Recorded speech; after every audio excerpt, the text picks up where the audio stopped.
Amsterdam, and we're about to go Amsterdam on this episode. It's episode 597 of Good Luck High Five. That's right. You're listening to a podcast that's for you if you play Magic the Gathering. Whether you do play Modern or you don't play Modern, we are here for you. I'm one of your hosts, Maria. I'm another one of your hosts, Megan. Yes, and we are just hot back off the Pro Tour. You know that new summer song, Hot Back Off the Pro Tour to Go? That was about us. We flew in from Amsterdam yesterday. How dare you disgrace the artistic works of Chapel Roan by making such a terrible pun? Sorry, I hope she listens to our episodes. Wow. I get Magic the Gathering player vibes. I'm just saying. She's probably too busy to play, but I think so. Couldn't you see it? She's too busy. Couldn't you see it? Yeah. On today's episode, we're going to talk to you all about the Pro Tour. Even if you didn't watch it, we're going to bring you the highlights, tell you everything that happened in Modern Horizons 3 Draft, all of the secrets and goss behind the scenes, DQs for cheating. Wow, yeah. It was wild, everybody. But it was a great con, and we're going to wrap that up for you, too. So that's all coming up in this episode. Next week, we'll talk to you about all the stuff that got revealed at the Pro Tour, which is basically the rest of this year. Bloomborough, Duskmorn. We got some Duskmorn Magic peaks. Foundations. That's right. Etc. Assassin's Creed. Etc. We've got it all for you next week. This week, Pro Tour action from the tourney. Yeah. Highlights from us. All right. So before we do all of that, we have some people to thank. And first and foremost amongst them are you, the patrons of this show. Thank you so much to everyone who is a patron, no matter the dollar amount or the length of time. But thank you also especially to new patron Amber. Amber! Yay! Thank you, Amber. Amber, have you heard how great you are lately? Because we would love to tell you. Amber, it's cold in here. There must be some Ambers in our Patreon atmosphere. Yay! Thank you so much, everybody. You can become a patron over on patreon.com/GLHF Magic. We'd love to see you. We're in the summer doldrums now. We're at, do you want some bad news? Sorry, everybody. We're kind of at an all-time low for this year. So we would love to have you come and join our fam. You get bonuses, and you can go on the website and see them, but I'm not going to tell you about that because I think the real reason to become a patron of something is just to support the content that you love and say, hey, would you keep making this every week? Turn this all-time low into an all-time go become a patron.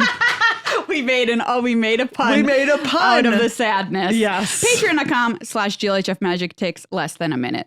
We also want to say thank you to Card Kingdom, one of the best sponsors in the game. You can check them out at cardkingdom.com/GLHF for all the things you want to buy in Magic: cards, deck boxes, sleeves, play mats, pre-built decks to teach your friends how to play. Yeah. Shiny special cards for your commander decks. Oh, we love a shiny special card.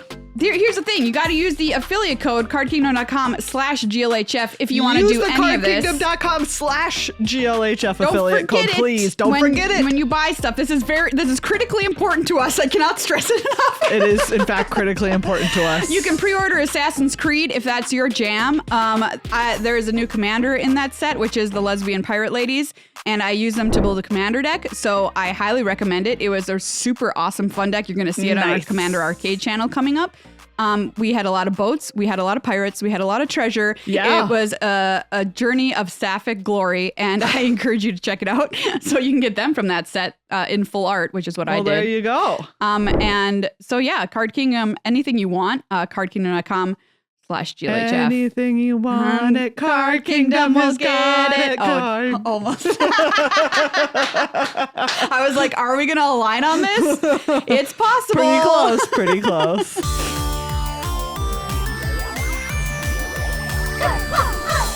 Maria. Yes. What happened this weekend?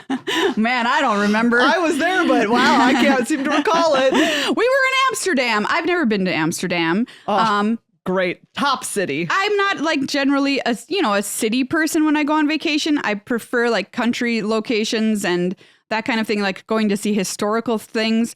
But let me tell you, Amsterdam, top tier city. Top location. I would go back in a heartbeat. It's one of my favorite places. I bicycled so much. Oh yeah. What was the bicycle company? Okay, there's like a bike company where there's like a little app and you can go and pick bikes up at locations and bike them and drop them off at different locations. Yeah. The name of that app is, of course, Donkey Republic. Why? I I don't know. Why? Truly, no one knows why the name of this bike rental is Donkey Republic. Is it owned by Banana This Republic? bike share? I don't think so. It would be a weird choice for them to branch out in that way. But anyways, highly I biked so many miles. It was such a great time. Their bike lanes are beautiful. I got stuck in a legitimate bike traffic jam because people bike everywhere so much there. I almost got dusted by no less than 4 bikers. Yes. Yeah. And that's your fault. Walking across the street and they're like, get out of the way, American. Yeah.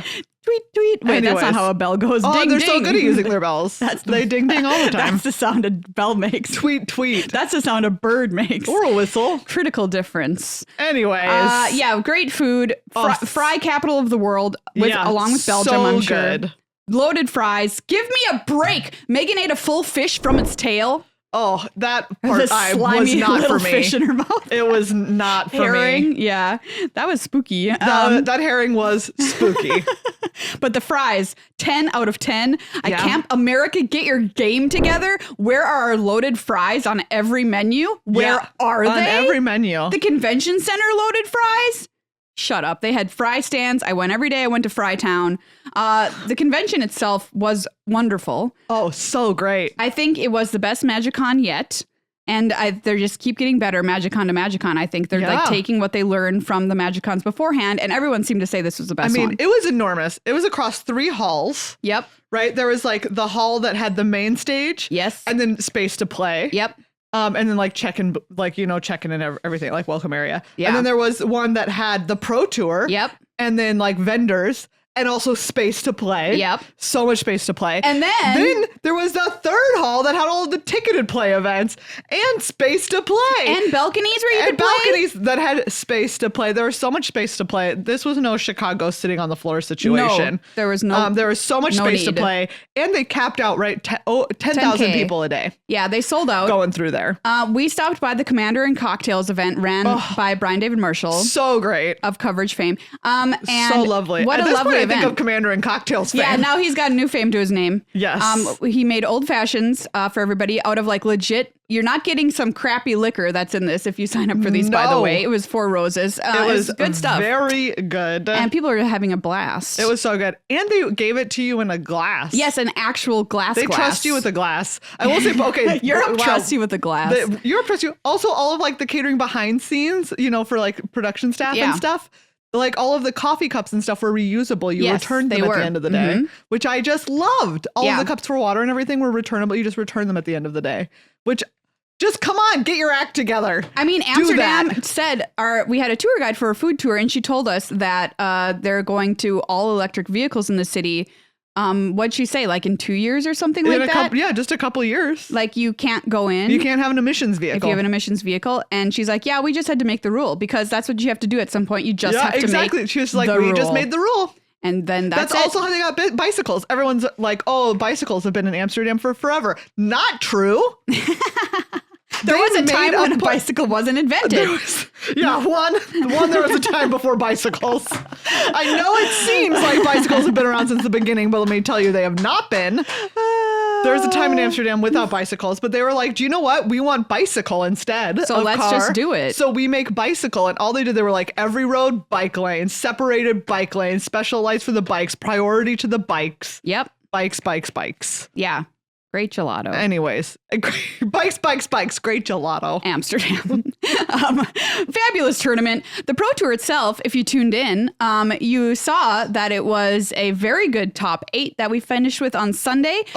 Great players. Great players. By which Maria means great players. Okay. So the top 8, I'll read it for you. We have Ma Noah. From South Korea, Daniel Getchell from Canada. Those are our 2 most unknown players in the top 8. Which Daniel Getchell already has a top 8 also. He does, yeah. So like I'm saying that kind of not really because Ma Noah also was in the Rivals League during the COVID times. So a good player as well. Javier Dominguez. 2018 world champion. Okay. Simon Nielsen. Player of the year. Player of the year. Jason Yee, who has played in 3 pro tours and in all 3 has made the first draft pod on day 2 of competition. Yeah. Meaning Jason's been at the top of the standings on day 2 in every single one of those pro tours. Yeah. Absurd. Top 16 and now 2 top 8s across 3 finishes. That's disgusting. Sam Party time, your Strixhaven champion. Yeah. Ely Cassis, Neon Dynasty champion, world's runner-up in 2022. And Seth Manfield, world champion, Pro Tour winner of Pro Tour Murders at Wow, no big deal. So this is 42 top finishes for this top 8. Which I have learned is likely the second most stacked top 8 in all time, with Honolulu in 2012 beating it by only 2 points. Wow. So that's absurd. That's absurd. Absurd. As for the decks, well, that's another story. So we had 2 copies of Mono Black Necro. Yep. And then we had a Jeskai Control. Yep. The rest were Nadu. Yeah, so 3 others and 5 Nadus. I feel like we were a bit prescient in our episode last week. If you didn't catch it, we break down how the deck works, how the Nadu deck works. Yeah. How it basically just draws its entire self and can win by decking itself, by spamming the board with tokens, or by bouncing all of the opponent's permanents. So there's like 3 ways to win with this deck. And it's basically really boring. I guess some people probably like playing it, but that's true. I can't understand their brains. I think to watch it, it's not the most fun thing in the world. So we had lots of those decks in the top 8. Mono Black Necro is a version of the Grief deck, Rakdos Evoke, aka Rakdos Scam, that won the last Modern Pro Tour Lord of the Rings. Is it? No, it's the Necro Dominance deck. Well, okay, yeah, I guess I'm calling it that because of... But I think also Mono Black Grief is its own other thing. Yeah, that is have true. Necro Dominance That's true. in it. Yeah, so I guess, okay, that's not fair of me to say. It's got Necro Dominance. That's why it's made. It happens to have Grief and can grief you, just like it could of course. in a Grief deck. I mean, if you're playing Black, it's only responsible to play Grief. But Necro Dominance is a new card from Modern Horizons 3. That's a play off Necropotence from back in the day. You draw a card. You take life hits, you draw a card. And you can take life hits all the way down to 1, for example, and be totally fine drawing that many cards, as many cards as you want, because you have Shieldred to gain the life back. She gain you all the life. Yeah, so she don't care. You're basically just drawing until you can play cards to drain your opponent out. And you don't care because you can just gain a lot of life back. So it's like a drain and gain deck in Black. I kind of really love it. I think it's cool too. I like it. And Javier on Jeskai Control, he brewed it specifically the week before the Pro Tour to beat Nadu. Didn't end up winning in kind of a shocking upset. In a shocking upset because he and his opponent in the quarterfinals, Simon Nielsen. Yes. 2 toppest tier players. Oh, absolutely. Teammates. Both missed. Friends. Yeah. Yes, both missed the fact that on his turn, Javier had played the One Ring. Yep. Right? Which gives you protection. From everything. From your opponent. And Simon destroyed the One Ring on his turn. Yep. And then cast a mean guy. A Sun Cleanser. You know that card? A mean guy. You know, it's every card in like mono white prison decks is just called a mean guy. Sun Cleanser. Yep. 1 and a white, which says when it enters the battlefield, choose 1. And this is the important part. The second option chosen for these is target opponent loses all counters. That player can't get counters for as long as Sun Cleanser remains on the battlefield. He shouldn't have been able to target Javier with this because even though the ring was gone, he still had the protection from it. But because neither of them caught that, Javier lost his energy counters that would have allowed him to use Wrath of the Skies to kill all of Simon's creatures, at which point he would have pretty much won the game. Right. So in my defense, I picked Javier to win the tournament last week. Possibly could have had he not. He probably would have, because it's a very good Nadu matchup. Who knows what would have happened, but it could have happened. You still got really close. I'm going to call myself technically correct. I feel like pretty good though. Just saying, pretty good. Yeah. So that was unfortunate, but hey, mistakes happen, and it's up to players and judges to catch these things. And it didn't happen. And if it doesn't happen, it doesn't happen. Like, what are you going to do? Exactly. If it doesn't happen, it doesn't happen. And it's wild because you're like, these are two of the best, right? It happens to everybody. Happens to everyone. Happens to everyone. In the end, the person who beat Javier there, Simon Nielsen, capitalized on that and went on to win the entire tournament. Yes. Simon has been on a tear for 2 years in Magic. It's absurd.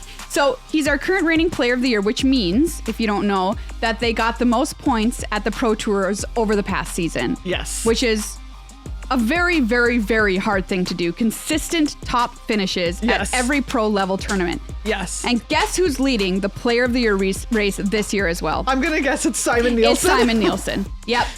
Who is well and away ahead of the field. Sounds about right. We've got one more event for people to earn points, which is the World Championship, which is a big tournament coming up later this year. And you could be like, okay, so what needs to happen is someone needs to do great who's already ahead. Yeah. Like Javier or Jason. Yep.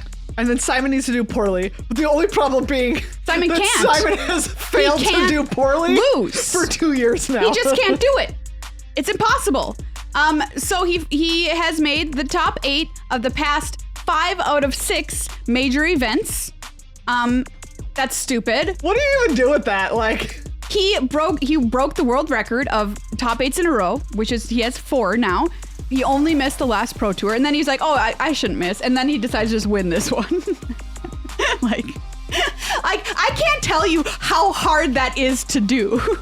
And it's not like last Pro Tour when he didn't make the top 8. No, he did bad. He fell behind. No, he almost top 8'd. He almost did. He came in 27th or something like that. Yeah. He was like a match or two away. Which was tied for a lot of people. So he technically like 17th. Yeah. Absurd. Know? So like absolutely absurd. The good Magic players, the cream be rising to the top in this tournament. Yeah. Curious to see if it happens at the World Championship too. Sam Pardee lost in the finals to Simon Nielsen. Sam, another great guy. Yeah. Big fan. Eli Cassis in the top 8. Great guy. Big fan. Simon is a wonderful human being as well. In case you care about that, which if you listen to the show, you probably do. He's very nice. He's always smiling. He's having a good time when he plays the game. He does improv, which is critically important to Megan and I. Yes.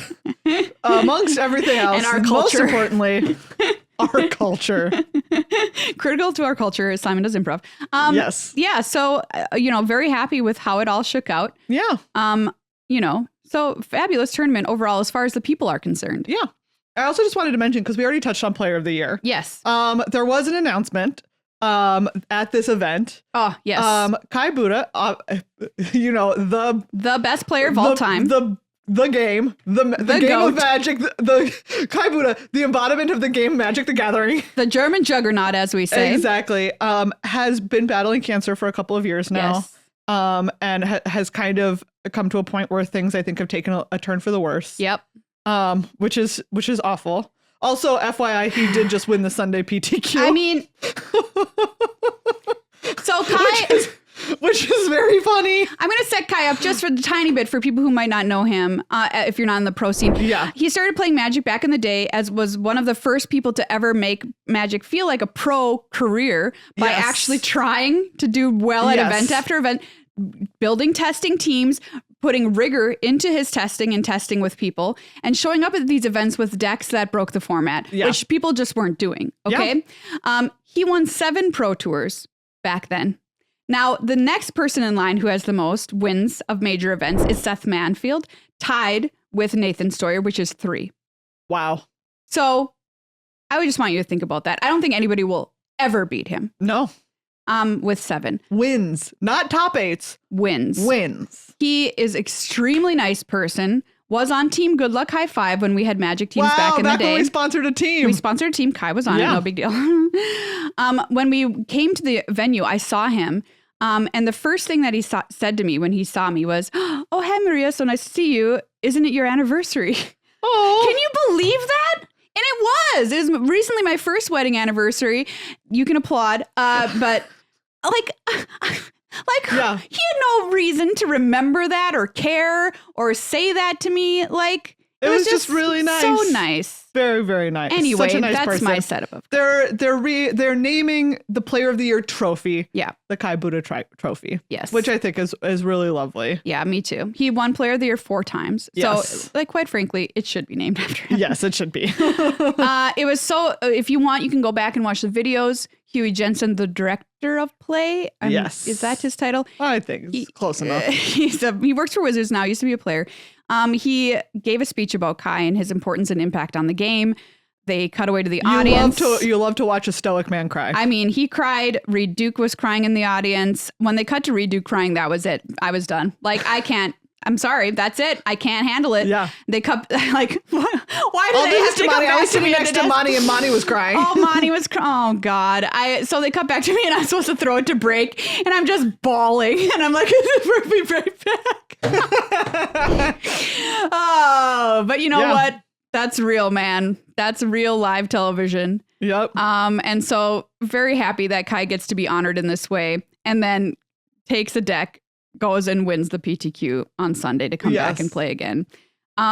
He did not play Bant Nadu in the PTQ. No, because, so their team, some members of Team CFB played Ruby Storm. Yes. Which if we're talking about modern decks, we can talk about. Let's talk about Ruby Storm. So Nadu, just so you know, on day one had about a 60% win rate, that's crazy. Which is absurd. Yeah. 60%. And it's the most popular deck. And people tried to bring ways to hate it out of the game. They did not succeed. Just did not happen. Still performed. Ruby Storm, on the other hand, people were prepared for, and it worked. It had like a 30% win rate. Yikes. It was as impressive and like surprising and impressive as Bant Nadu was. Ruby Storm was surprising and absolutely like the other demolished. Way. The other way.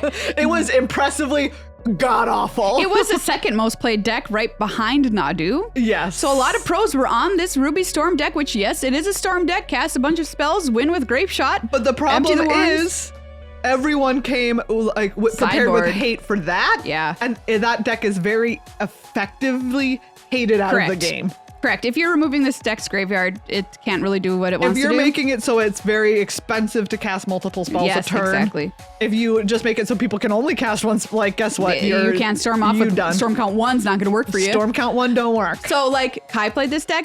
John Finkel, the other best player of all time, played this deck. Luis Scott Vargas, have you heard of him? He played this deck. Bad results for them, unfortunately. Yeah. Let's see. Trinisphere. I just wanted to call this one out. Trinisphere. It's just so funny how effectively you can hate on this deck. Yeah. So here's one. As long as Trinisphere is untapped, each spell that would cost less than 3 mana to cast costs 3 mana to cast. So guess what? Oopsies. You can't. Oops. You lose. Yeah, that's a little sad.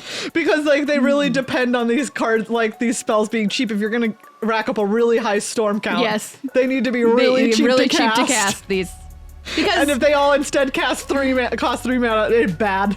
We have the card Ruby Storm in Modern now, thanks to Modern Horizons 3, which is a reprint from Tempest in 1997. Yes. Now in Modern, and that makes your red spells cost 1 generic less to cast, so you're able to cast your Manamorphose, all of your... Ruby Medallion. Ruby Medallion, what did I say? Ruby Storm, which is the name of the deck. Oh, yeah. But it's Ruby named Medallion. after Ruby Medallion. Thank you. Yeah, Ruby Medallion is the artifact. Red spells you cast cost 1 less to cast. All of your rituals, Pyretic Ritual is now costs just a single red. Whatever, so you can just make a bunch of mana and go off. The new Ral, who's a creature on the front face. Ral Monsoon Mage. Yes, Ral Monsoon Mage. Wow, it turns out you cannot just... No, he comes up weird in Scryfall for some reason. Well, no, it's just because like a lot of words have Ral inside of them. Oh, yeah. Anyways, instant and sorcery spells you cast cost 1 less to cast. So it's just like, right, but it turns out that even if you're making stuff cost 1 less, and Trinisphere is like, no, I'm sorry, it costs 3. Nope. Very, very funny / sad. Yes. Sorry. So he didn't play that in the PTQ. Kai played Goryo's Vengeance in the PTQ. Yeah. Which, the reason he did that is that deck was undefeated in Modern. The one person playing it was like, here you go, Kai. You can borrow my deck. And Kai took down the PTQ with it, which was pretty cool. Yeah. Here's some more. Dranith Magistrate. 1 and a white for a 1/3. On this hate. Your opponents can't cast spells from anywhere other than their hands. Yeah. Guess what? That really gets Gets rid of a lot of stuff. That's gonna make your day a little, exactly. It's gonna be difficult. Your day is gonna be difficult. Your day is going to be difficult. So overall, Nadu, you can call it Pro Tour Nadu, like we call it Pro Tour Hogak, we call it Pro Tour Eldrazi Winter. This was Pro Tour Nadu. I would classify this in those categories. Yeah. It's not the best result for Modern. A lot of people say it's going to be banned. I think they are correct. Yes. I mean, it feels like there's a bunch of people who are like, if Wizards don't ban this, they don't know what they're doing. And it's like, guess what? Like, I get that you can be frustrated with Wizards for the stuff that they do, but at no point have they can be behind the ball enough to print cards like this. But they have yet to be behind the ball enough to not ban it. Wait, but people are saying when Hogak happened, they didn't ban Hogak right away. Well, but they let it go through a Pro Tour and then they did ban it. Yes. So they banned like stuff next to Hogak, but left Hogak alone. And then they were like, whoops, we're banning Hogak. Yeah. So people are worried about that. I don't think that is going to be the case here. I'm ready to be wrong, but people are like, oh, they're going to ban Shuko and let Nadu live. And I'm like, I don't think so. I think this bird is too dangerous and it's way too easily exploited. I'm going to be real with you. I don't know how it got printed in its current form. I don't know either. I think it's pretty. I feel like there's the quotation marks around it. Yes. I want to look at the quotation marks around Nadu. Let's look at its quotation marks. Like they just were supposed. I feel like they were just supposed to go farther. To go somewhere else. Yeah. No, yeah. Yes, I know what you mean. I just feel like the quotation marks could have gone somewhere else. Read this bird. Okay. And say the quotation.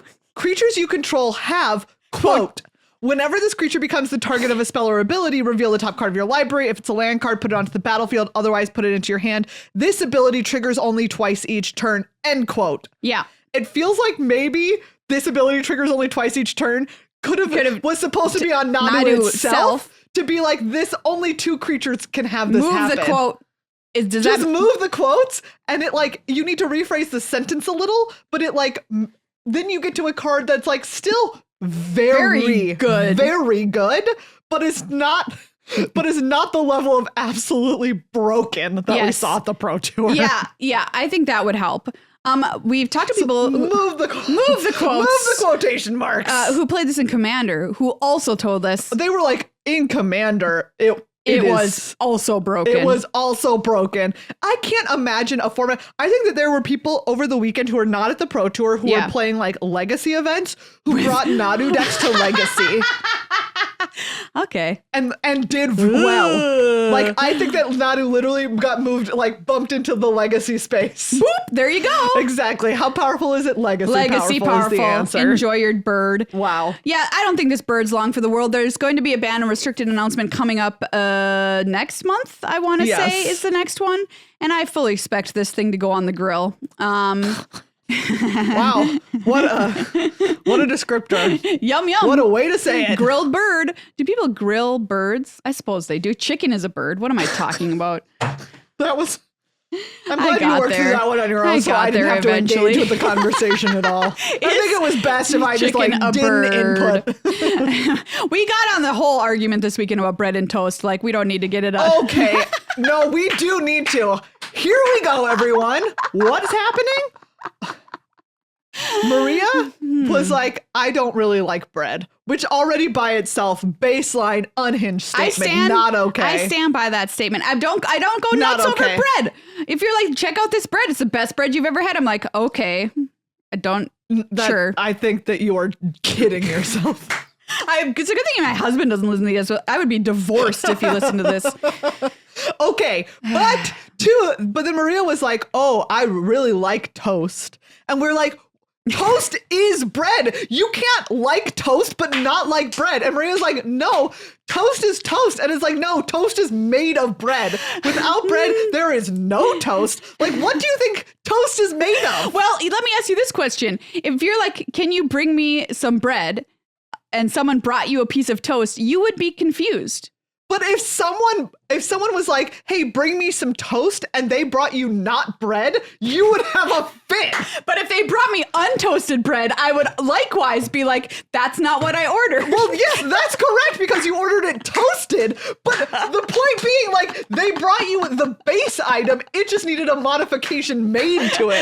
Like, it's like saying if you order chicken and someone brings you raw chicken, you would be wrong to be like, no, I would like it cooked, please. Like, no, that's the same thing. Cooked chicken is chicken. No, you can't eat raw chicken. You can, technically. Cooked chicken is chicken. Cooked bread is bread. Okay, fine, but I'm still not going to get crazy over bread. Oh, but you'll get crazy over toast and tell me that you're not crazy about bread? Once we get into the cracker territory, then I will say give you a check mark. Crackers now I'm are crazy crackers, about you it. absolute nut. I mean, they're next to each other, toast and crackers. So. You know what I mean? Crackers and bread are next to each other. Wow. I think I'm going to disagree with that. Please weigh in and chat. Can you weigh in? Where are we at on this? If someone's like, okay, oh my God, that's how I'm thinking about it. If someone's like, we're going to go to this bakery, it has the best bread ever and eat this best bread, I'd be like, okay, but I'm not going to, I'm not going to lose my garbage over it. You know what I mean? But if someone's like, we're going to go and have the greatest cheddar cheese of your life, I'm going to go nuts. And if someone is like, we're going to go to a place that has amazing toast, I think I would be excited. Exactly. Okay. Well, what have we decided? Right. Anyways. Pro Tour Modern Horizons 3. Modern was sad. I kind of wonder to myself, what would the tournament have looked like if Nadu was not there? Yeah. Would it have been really cool? Maybe. I will tell you this. Modern is not the same as it was 1 year ago. Not the same as it was 2 years ago. Boggly Boys. No. Dead as a doornail. I used to love playing Scape Shift. Scape Shift, yeah, that's not around. No, absolutely not. Somebody was playing Wilderness Reclamation. Oh, that's true. 2 people played Merfolk. Well, there's always going to be. They're always going to be. There's always going to be. There's always going to be those people. A Merfolk deck did win a 10K or an NRG series or whatever the weekend before the Pro Tour. So like people were doing it. So like a part of me wonders, is a little sad. Like, hey, what would have happened if we didn't have Nadu here? Would it have been cooler as far as the decks and format is concerned? Maybe so. We can't know. But what we can know is that Nadu will probably be banned next month and we will have a different Modern. But if you are looking to play Modern at your LGS this weekend, you can destroy everybody if you play Goryo's Vengeance, and that's a promise. So you can look up that deck list and play that deck because it did very, very well. Okay, that's Modern. There is also Draft that happened at this Pro Tour, as Pro Tours are wont to do. Yes. And I do highly recommend, since you may be an American or a North American, you might have missed the draft stuff because it was starting at like 4 a.m., 5 a.m. Yeah. Go back and watch those rounds if you like draft, which if you listen to this podcast, gosh, I hope you do, because we're big draft evangelists here. They're very, very entertaining and good. Rounds 1 through 3 were spectacular on day number 1, especially 2 and 3. And on day 2, they're very good as well. So people are building lots of cool decks. A lot of players decided that they wanted to draft black. Yeah. Because even though on 17lands.com, black is like rated very poorly. In the blue-black deck, players have identified, what's it called? The little fairy? Tipsy Stealer. Oh, blue-black. Sneaky Snacker? Sneaky Snacker. Tipsy Stealer Sneaky Snacker. Wizards, let me name a magic card. Tipsy Stealer. Tipsy Stealer Sneaky Snacker. Fairy, most likely to be tipsy creature type in Magic? I think so. Oh, well, okay. What about like a dwarf? Oh, yeah. Yeah. That's true. But a dwarf is like, you think a dwarf? Drunk. I was about to say, or do dwarves get like properly drunk? They are smashed. Fairies get tipsy, dwarves get drunk. Yes, absolutely. This fairy, drafting a deck around that little fairy will get you a good deck, I think, if you're playing blue-black. And probably not a lot of people want it because everybody's like, I'm taking all the Writhing Chrysalis that I can handle. Frank Hurston, who is my desk expert this past weekend, said he thinks Writhing Chrysalis may be the best common ever printed in the history of Magic: The Gathering. Can't dispute it. It's the 3rd best card in the set, counting mythics and rares, which is pretty wild. But don't count blue-black out, everybody, if you want to draft a deck in this format. Don't count out red-white energy. It's very fast and aggressive. That's another one you can draft. I was going to real quick here pull up the players who went 6-0 in draft, so 3-0 both days. One of them, LSV. No, one of them Seth Manfield this time around. And Seth Manfield. Yeah, so this time around, It was not LSV. Oh, who am I thinking of? Ken Yukihiro, Seth Manfield, and Lorenzo Pucci. A trio. That's what I was remembering. Yeah, he was the trio. Okay. Lots of great trios. Ken Yukihiro had a white, blue, red, green deck on one day. Okay. Right. So this was like mostly like blue, green, like draw a lot of cards. But also you got to have that red, green. You have Writhing Chrysalis. Do you know what I discovered? How many did he have? Just one. Okay. But let me tell you, everyone who's in blue, green will splash red for a Writhing Chrysalis. Oh yeah, you splashing that boy. You know, that's what I discovered. And then he had an Esper deck. Cool. Yeah, you know, which had like this one, Arna Kennerud, Sky Captain. This is 2 white, blue, black. Are we going to tell you lifelink?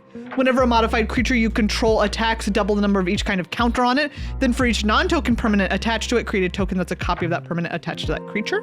That card, did you see Simon tweet about it? No. Oh my gosh, we did it. We showed this off at the desk. So Simon also 3-0'd his pot on day 1. Yeah. And he won by,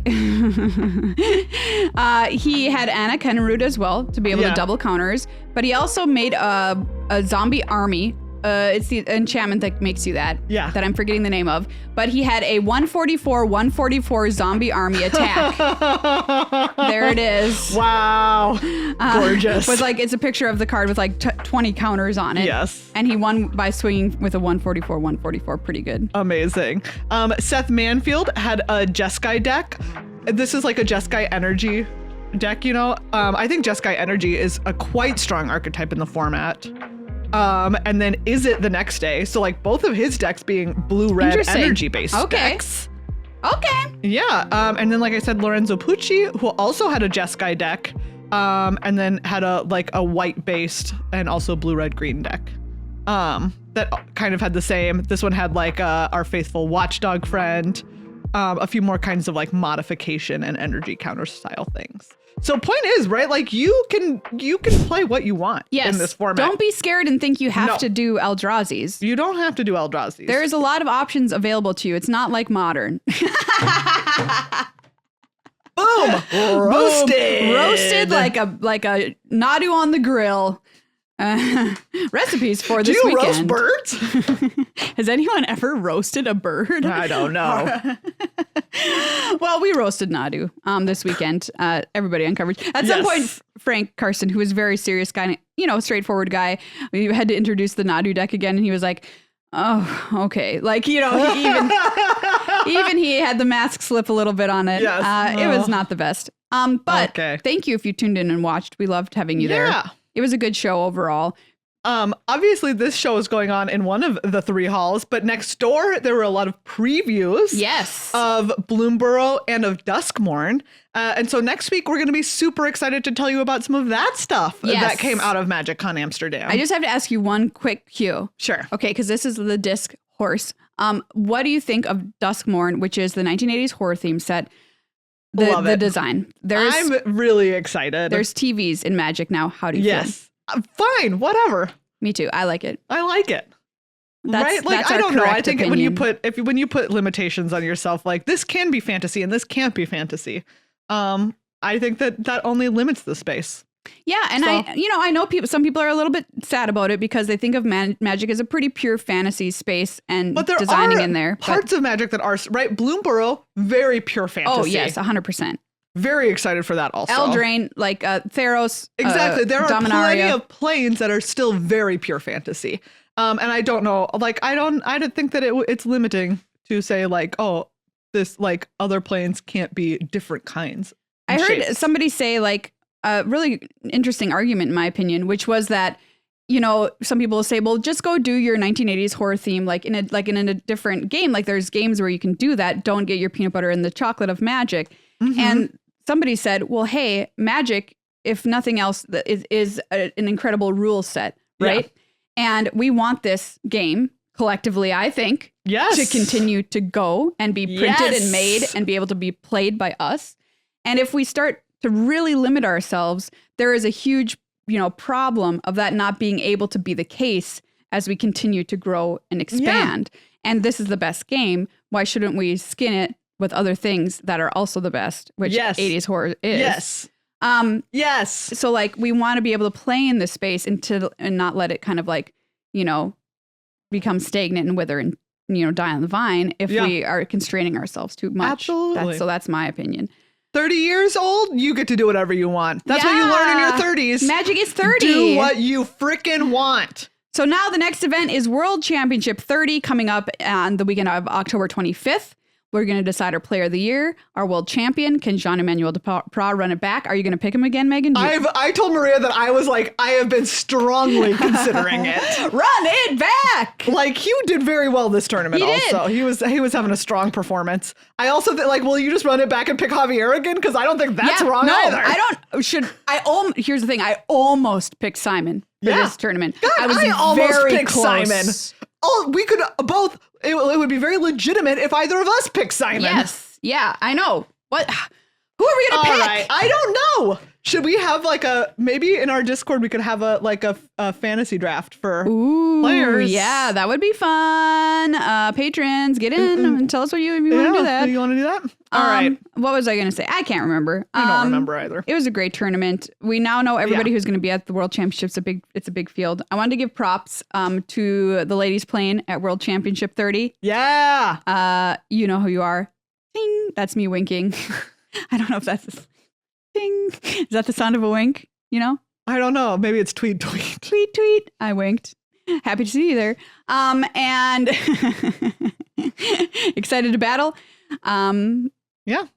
All right. Bloomberg's almost here. I was like, why? You could just stop. Can I though? No. I'm a podcaster. Sometimes you just need to talk. Sometimes you just roll it on out.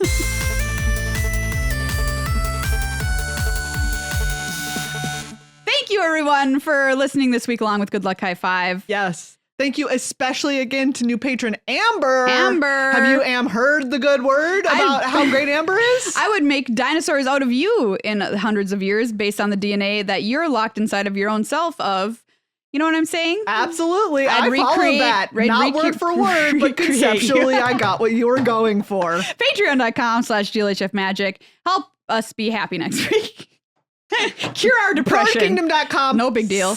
No pressure. Cannot be done. CardKingdom.com/GLHF. God. Remember that the true cure for your depression is building a strong community local network. Support people. Your friend group of 10 people does not each need to own an electric drill. You need about 3 drills per 10 set of people, and then you just need to freaking be there for each other, okay? Because you can't always expect someone to have who has the drill to be there with the drill. But you don't need to own your own if your friends already have one. That's so true. I will gladly lend you my drill. Also the library one. And my You can check them out. What is happening to my brain? My bow. I've been up since 7 a.m. This is not how I operate. I'm going to go to bed. Shop at cardkingdom.com/GLHF. Use our code, please. Use our code. We're going to talk to our producers now. Yep. Thank you, producers. We'll see you on the flip-flop. Everybody else, see you next week to talk about what the heck else is happening in 2024.